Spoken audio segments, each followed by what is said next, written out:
Et si la porte scellée depuis des siècles n'avait jamais vraiment été fermée? Au cœur de Jérusalem, derrière des couches de pierre restées intactes depuis 1540. Et quelque chose a changé. La porte dorée, longtemps considérée comme fermée jusqu'au retour de Jésus-Christ, est désormais au centre d'une découverte inattendue en 2026. Sous son arche scellée, des chercheurs ont mis au jour les preuves d'une porte encore plus ancienne, enfouie si profondément qu'elle est antérieure aux empires, aux guerres et même aux souvenirs de ceux qui ont tenté de l'effacer. Mais c'est là que cela devient troublant. Cette structure cachée n'est pas qu'une simple strate historique de plus. Son orientation, sa construction et ce qui semble être des signes de préservation intentionnelle soulèvent des questions auxquelles les historiens peinent à répondre. Pourquoi a-t-elle été laissée intacte? Et surtout, pourquoi semble-t-il que cette découverte ait été destinée à être faite maintenant, avant de révéler ce que les chercheurs commencent à peine à comprendre? N'hésitez pas à aimer et à vous abonner, car certains pensent qu'il s'agit précisément du genre de découverte que les puissantes institutions n'ont jamais voulu voir révéler. Depuis des siècles, cette porte symbolise la prophétie, le silence et l'attente. Grâce aux nouvelles technologies qui révèlent ce que le temps a tenté de dissimuler, le silence se brise. Et ce qui émerge de sous la porte dorée n'est pas seulement de la pierre antique. C'est un message. Jérusalem regorge de légendes urbaines.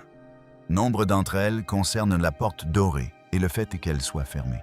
Pourquoi est-elle fermée? Elle a été scellée dans la pierre il y a 5 siècles, non par le temps, mais par la peur. On disait qu'elle resterait fermée jusqu'au retour du Messie. Mais aujourd'hui, quelque chose a changé.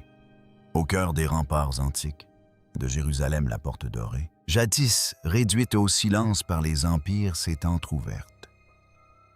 Et si la prophétie dit vrai, alors il ne s'agit pas simplement d'archéologie.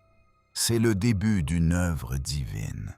On l'appelle la porte dorée, mais pendant des siècles, elle n'a été que pierre et de silence. Située dans le mur oriental de la vieille ville de Jérusalem, la porte dorée, également connue sous le nom de Porte de l'Est ou Porte de la Miséricorde, fait face au mont des Oliviers et surplombe l'ancienne vallée du Cédron.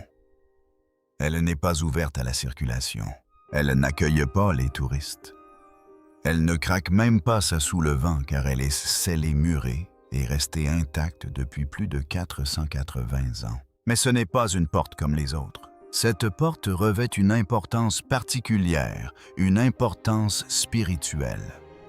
Les traditions juives et chrétiennes croient toutes deux que le Messie la franchira. Pour les chrétiens, c'est le lieu par lequel Jésus entra à Jérusalem avant sa crucifixion, accomplissant ainsi la prophétie de Zacharie concernant un roi humble monté sur un âne.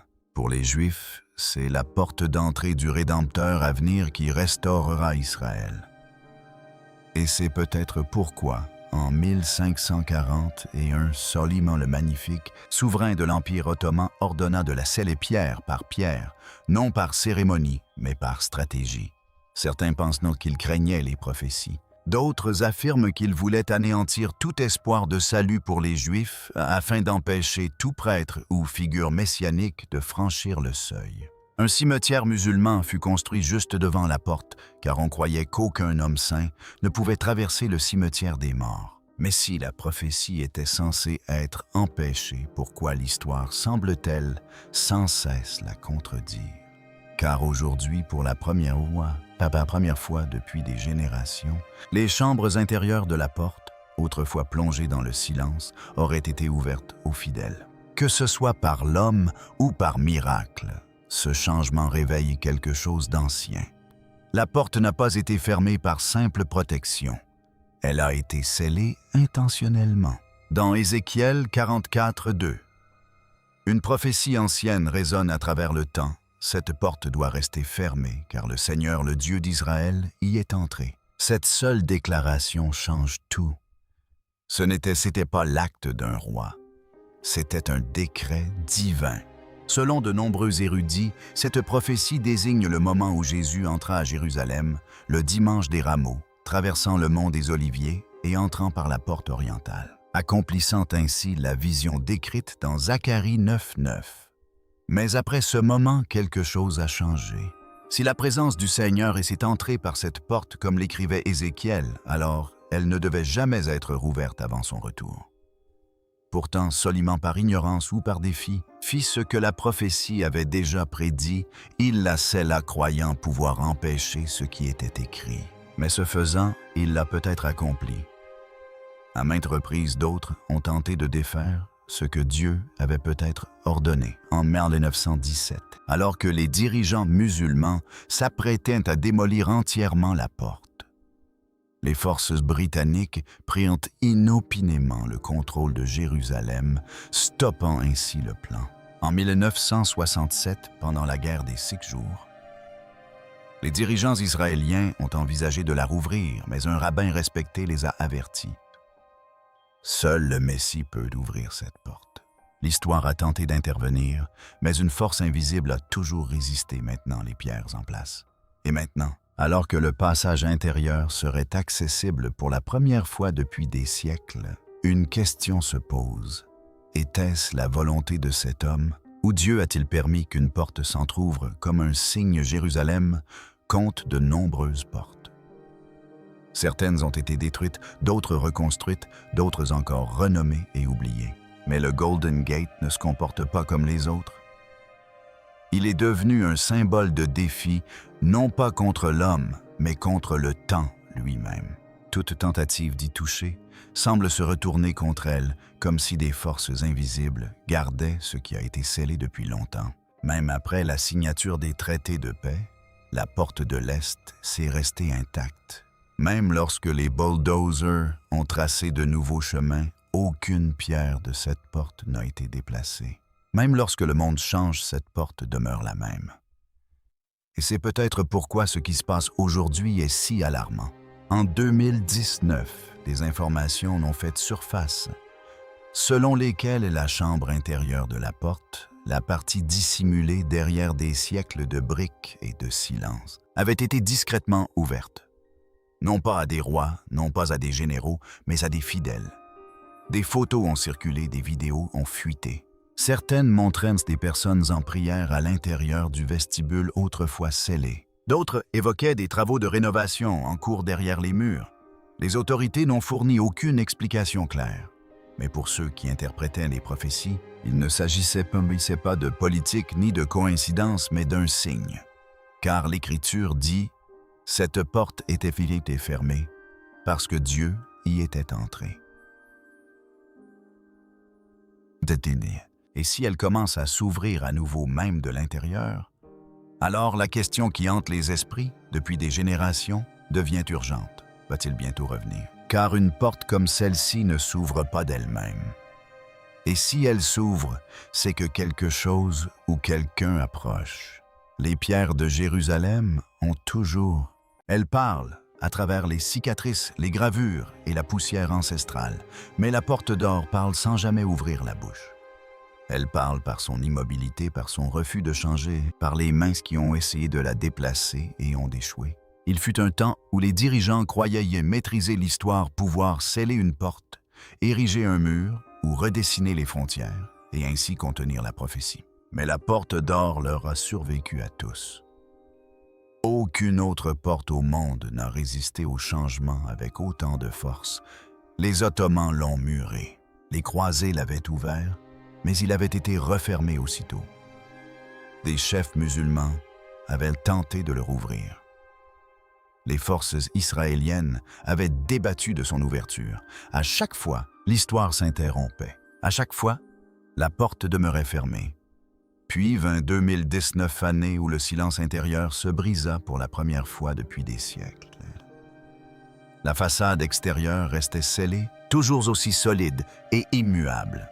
Mais l'intérieur derrière les pierres était désormais accessible discrètement, presque dans un murmure.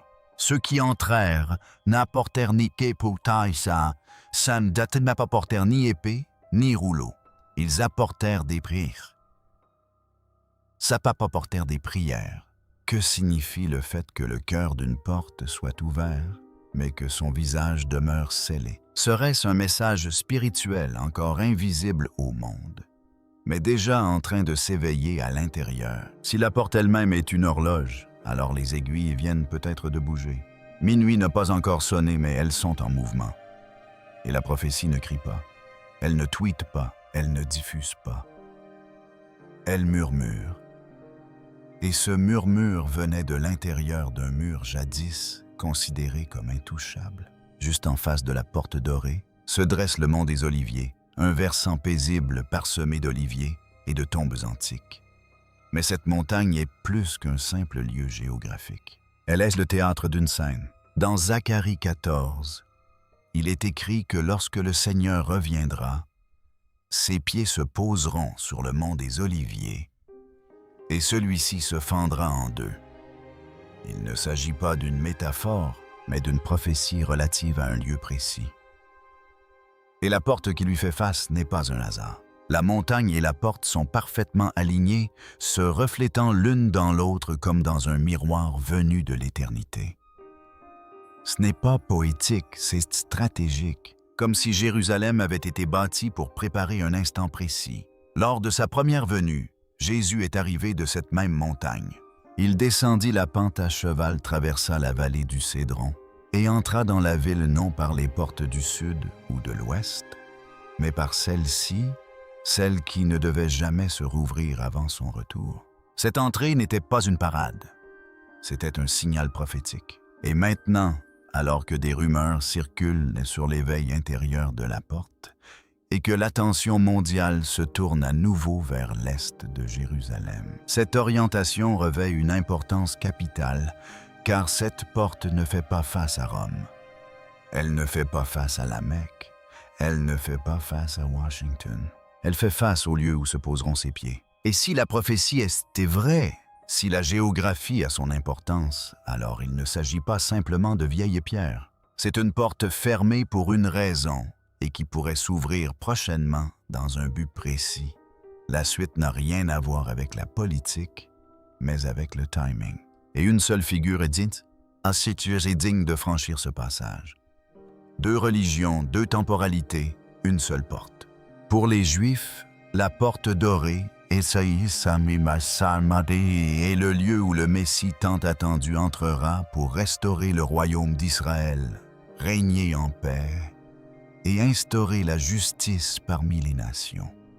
Pour les chrétiens, c'est la porte par laquelle Jésus est déjà entré et celle par laquelle il entrera de nouveau, non pas dans l'humilité, mais dans la gloire. Ce qui est étonnant, c'est que tous s'accordent à dire que cette porte est liée à un retour divin. Une telle unité est rare. Rare, mais cette porte la porte. Dans la tradition hébraïque, elle est connue sous le nom de Sha'ar. Harachamim, la porte de la miséricorde. Ni colère, ni guerre miséricorde. Cela seul suggère quelque chose qui transcende la politique et l'empire. Cela laisse entrevoir la rédemption. Et bien que les croyances diffèrent dans leur forme, elles convergent quant au moment. Les 2 traditions s'attendent à ce que la porte s'ouvre à l'approche de la fin des temps, et que lorsqu'elle s'ouvrira, tout changera. Cette attente partagée confère à l'événement récent une telle importance spirituelle. L'idée que le passage intérieur, autrefois scellé, ait été ouvert, a suscité de vives réactions au sein des 2 communautés.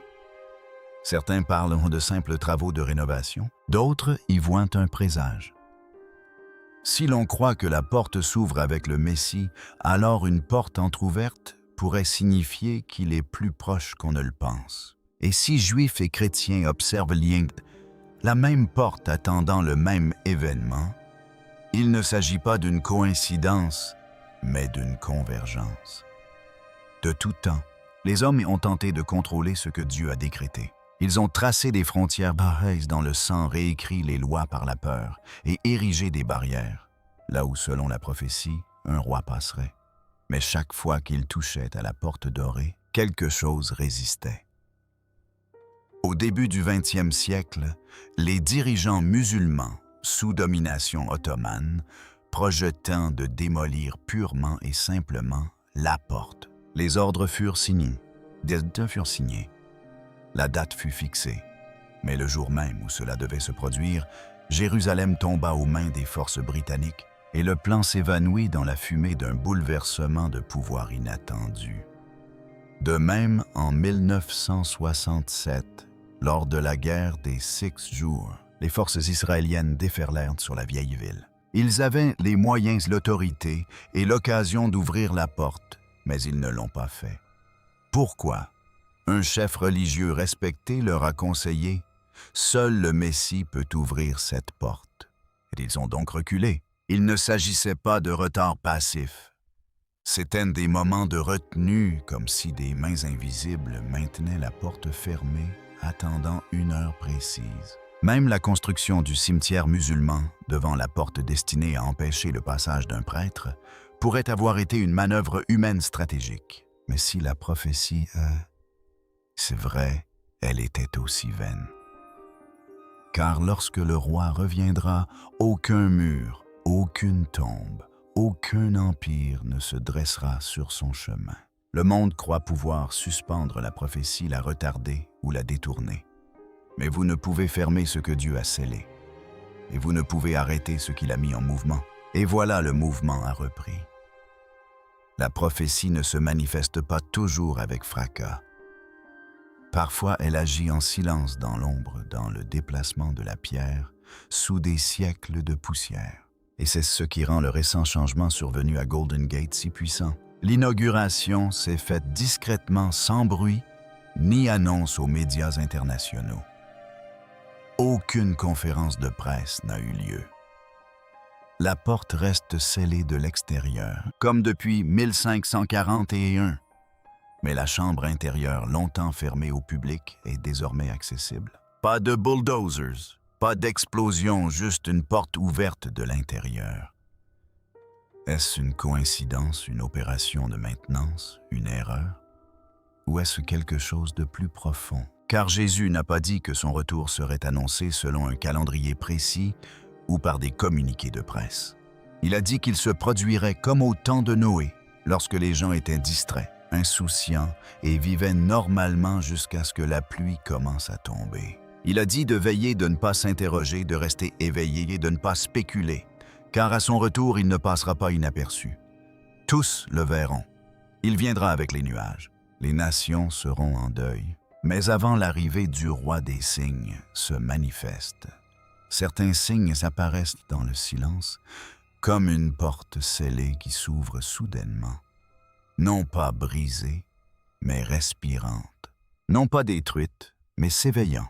Les observateurs de la prophétie, ceux qui n'ont pas besoin de gros titres pour discerner les schémas, se penchent de maintenant sur la question. Car ce qui se passe n'est peut-être pas l'accomplissement lui-même, mais peut-être le murmure qui précède le son de la trompette. La découverte de 2026, ce qui se cache en dessous. Et maintenant, en 2026, le murmure s'est fait plus fort. Des chercheurs et des érudits, étudiant le mur oriental du mont du Temple, ont publié de nouvelles découvertes qui bouleversent le monde académique et théologique. L'analyse archéologique, s'appuyant sur des siècles d'observations fragmentaires, a confirmé ce que beaucoup soupçonnaient depuis longtemps. La porte dorée, telle qu'on la voit aujourd'hui, n'est pas la porte d'origine. Elle a été construite directement par-dessus une porte plus ancienne. Cette dernière, enfouie sous les pierres médiévales et des siècles de terre, date de l'époque du premier temple, voire du temps du roi Salomon lui-même. Cette découverte n'est pas le fruit de fouilles. Elle est le résultat de l'étude de ce qui existait déjà d'anciennes assises de pierre à la base du mur oriental, d'imposants blocs de pierre de taille antérieure même à l'expansion hérodienne, et les vestiges préservés d'arcades enfouies profondément dans la terre devant la porte. Ensemble, ces éléments dressent le portrait d'un seuil sacré qui existe sous une forme ou une autre depuis près de 300 ans. Chaque empire qui a conquis Jérusalem a trouvé cette porte déjà debout. Chacun l'a scellée ouverte ou recouverte de construction. Mais aucun ne l'a jamais effacée.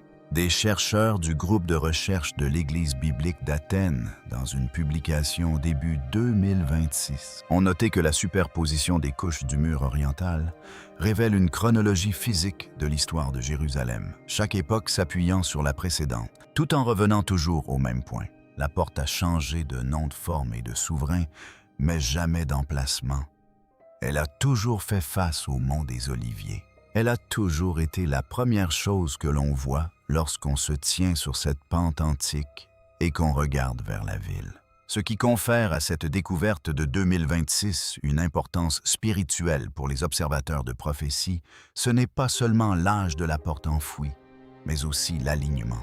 L'ancienne porte située en contrebas est alignée sur le même axe que l'actuelle parfaitement orientée vers le sommet du mont des Oliviers. C'est précisément là que Zacharie dit que les pieds du Seigneur se poseront à son retour. Cet alignement n'est pas le fruit du hasard de l'architecture byzantine. Il n'est pas le résultat d'une décision d'un sultan ottoman. Il leur est antérieur à tous. Il existait avant les croisades, avant l'islam, avant Rome. C'est là que Salomon fit construire le premier temple et se tenait sur le seuil pour observer les prêtres accomplir leurs fonctions. Cet axe s'est resté intact pendant des milliers d'années. Et en 2026, pour la première fois, des chercheurs le documentent avec une précision telle qu'il est impossible d'affirmer qu'il s'agit d'une coïncidence. Ceux qui rejettent le Golden Gate comme un mythe religieux ont toujours souligné qu'il s'agit simplement d'une porte construite par des hommes, scellée par des hommes, et parfaitement explicable par la politique et l'architecture. Mais cette dernière découverte rend cet argument plus difficile à soutenir, car cette porte a été construite sur une autre elle-même, bâtie sur les ruines d'une troisième. Toutes pointent vers l'est. Toutes font face à la même montagne. Toutes sont en attente. Et l'attente n'est pas l'inaction, c'est la préparation. La façade extérieure de la porte d'or demeure scellée inchangée depuis la pose du mortier en 1541. Aucun bulldozer ne l'a touché. Aucun accord politique ne l'a déverrouillé. Aucune armée ne l'a forcé à s'ouvrir. Mais les chambres intérieures respirent. Les vestiges archéologiques enfouis sous le toit parlent. Et la montagne qui se dresse de l'autre côté de la vallée observe en silence. Certains voient le Golden Gate comme une relique.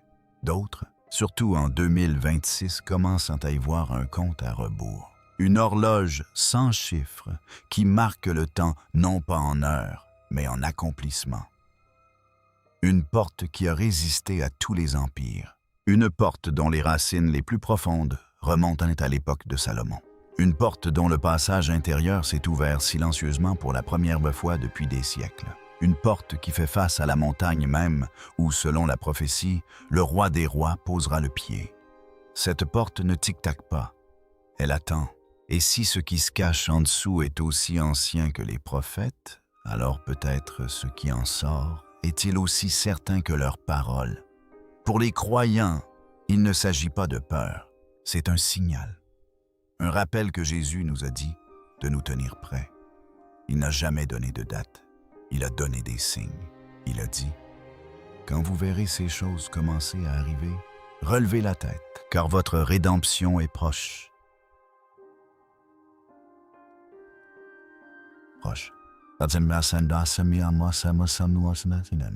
Cette porte n'a jamais été qu'une simple construction de briques et de mortier. Elle a toujours été une question de timing, et seul celui dont l'arrivée changera tout, celui dont les pieds se poseront sur cette montagne de l'autre côté de la vallée, est digne de la franchir. La porte dorée est toujours scellée, mais elle ne dort pas. Les pierres sont anciennes, mais elles ne sont pas silencieuses, et la question qui résonne depuis des siècles est aujourd'hui plus forte que jamais. Serez-vous prêts quand elle s'ouvrira?